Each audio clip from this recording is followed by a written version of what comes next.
Bonjour, donc je m'appelle Stéphane Houdard, je suis cancérologue médical. Je travaille donc à l'hôpital européen Georges Pompidou et je suis le chef de service de cette structure.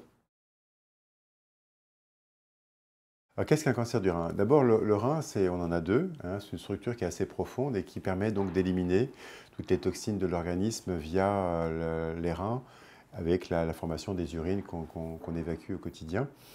Le rein, c'est un organe qui est assez profond et lorsqu'on a une petite tumeur au niveau du rein, souvent, c'est un diagnostic qu'on fait tardivement parce que la tumeur a le temps de grossir dans l'espace abdominal, si je puis dire.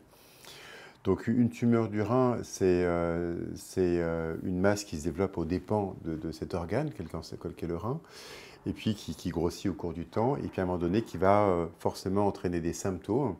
Et le premier symptôme, c'est le sang dans les urines, qu'on appelle hématurie, voire des douleurs si vraiment la lésion est très très importante et très grosse, voire de la fièvre qu'on peut avoir de temps en temps.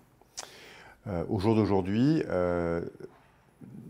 on diagnostique souvent les tumeurs du rein à un stade précoce en raison des échographies qui sont faites au quotidien pour un problème abdominal, une douleur, etc. etc. Donc c'est moins rare qu'avant d'avoir une tumeur diagnostiquée donc, au stade localisé. Hein. Avant, on diagnostiquait ces maladies au stade métastatique. Maintenant, le plus souvent, c'est au stade localisé. Et du coup, le chirurgien peut aller opérer cette lésion pour soit faire ce qu'on appelle une néphrectomie partielle, c'est-à-dire retirer la moitié du rein comprenant la boule tumorale, ou si malheureusement la lésion est mal placée, faire une néphrectomie totale, c'est-à-dire retirer le rein dans son ensemble.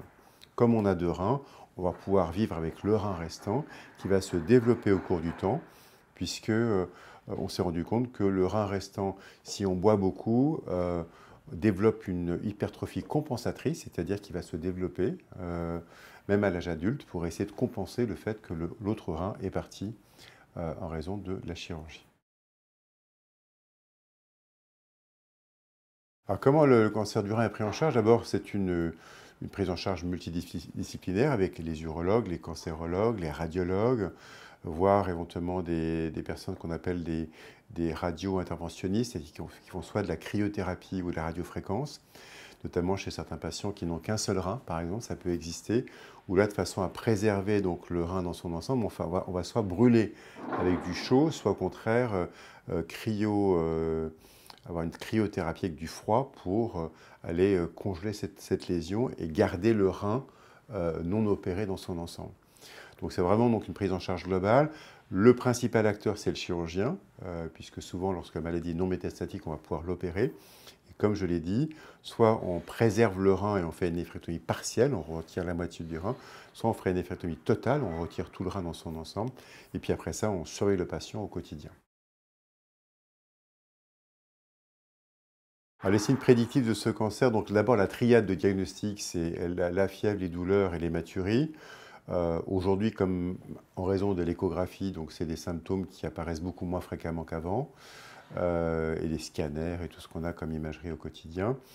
Comme c'est un organe profond, c'est souvent donc une lésion qui se développe, enfin, qu'on diagnostique un peu tardivement de temps en temps, si le patient n'a pas eu d'échographie, ou la patiente par exemple.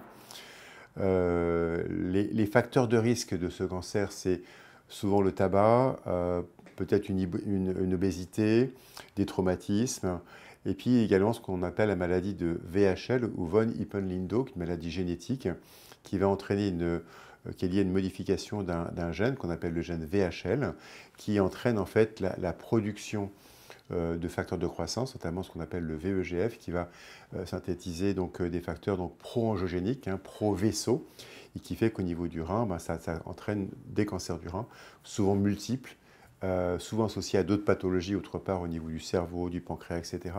Et ces gens qui ont cette maladie VHL ont un diagnostic assez précoce, hein, dans l'enfance ou chez l'adulte jeune, et vont devoir vivre avec cette pathologie-là. Et l'objectif, c'est de préserver l'ensemble des organes, le rein comme les autres, et souvent faire des traitements ablatifs locaux sans forcément opérer. Alors, prévention et dépistage, c'est déjà dès qu'une personne fait pipi et des urines qui sont colorées rougeâtre sanguinolente, c'est tout de suite faire une échographie ou un scanner pour voir ce qui se passe. Soit ça vient du rein, soit ça vient de la vessie. Deux, prévention sur le tabac, l'obésité, des traumatismes, parce qu'on a des traumatismes au niveau après une chute de cheval, etc. Se faire suivre régulièrement pour vérifier les reins au cours du temps.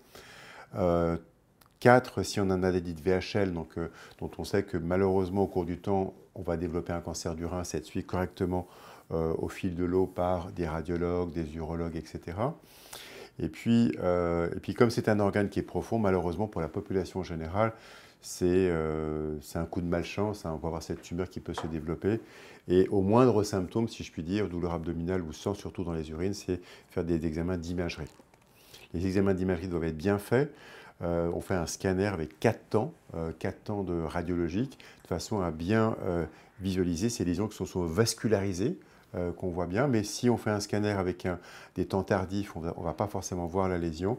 Si on fait un scanner avec des temps d'acquisition précoces, c'est là où du coup la tumeur qui est très vascularisée va prendre le produit de contraste, et c'est là qu'on la voit le mieux. Donc vraiment avoir des imageurs, donc des radiologues qui soient bons et qui permettent de diagnostiquer assez précocement ces lésions. Alors, dans le cancer du rein, bien sûr, c'est la chirurgie, mais si malheureusement la maladie devient localement avancée ou métastatique, c'est les traitements systémiques, hein, les traitements généraux. On a eu pendant de très nombreuses années donc, de l'immunothérapie. On a abandonné l'immunothérapie pendant un certain temps. Sont arrivés secondairement les médicaments qu'on appelle anti-vaisseaux ou anti-angiogéniques, qui bloquent en fait les vaisseaux autour de la tumeur. C'est une tumeur qui est extrêmement vascularisée. Donc ça, environ 10 ans de traitement avec ces médicaments-là.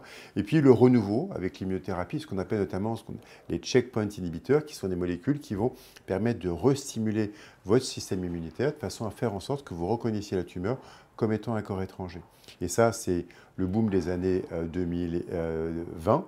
C'est des molécules qui sont souvent associées aux antivaisseaux et qui, combinées à ces traitements-là, font que ces associations-là, maintenant, sont vraiment très efficaces et permettent, un peu comme dans le mélanome, d'obtenir à 5 ans des plateaux, c'est-à-dire des courbes de survie où les patients sont en plateau, c'est-à-dire a priori guéris de leur maladie, alors qu'il y a 10 ans, on ne pouvait pas imaginer qu'un patient ayant un cancer du rein métastatique soit guéri de son cancer.